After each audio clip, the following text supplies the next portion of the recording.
अरे वा, कुत्तूल पाहून झालं का? काय झालं म्हणते कुत्तूल पाहून? ए गुंजन, कुत्र्याला पाहून खूप आनंद झाला. कुत्र्याची मागच लागली गुंजन. ए गुंजन इकडे, हात नको लो, चावून बेटा. ए बेटा चावून बरं कुत्तू.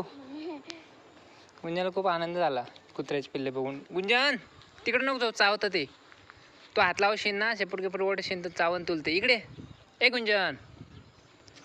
अरे वा, गुंजनला खूप आनंद झाला कुत्रे बघून. बघा ती मागच चालली, बघत बघ कुठं चालली गुंजन. बेळा ए बाळा, बाळा ए गुंजन, हात नको लावू, फिरू दे त्यांना त्यांचं. चावतं बेटा ते, चावून बरं का. चल आता घरी चल. चल भरपूर बघितलं कुत्र तू. चालले ते लपले बघ तुझ्या भीतीने, लपून बसले ते तिकडं. ते लपायला जागा शोधायला लागली. गुंजन मागं लागली कुत्र्यांच्या. गुंजन चल घरी. ए गुंजन, तुला खुशी झाली का? गुंजनला खूप खुशी झाली कुत्र्याला बघून. बारीक बारीक छोट्या छोट्याले पडशील बाळा. चल घरी.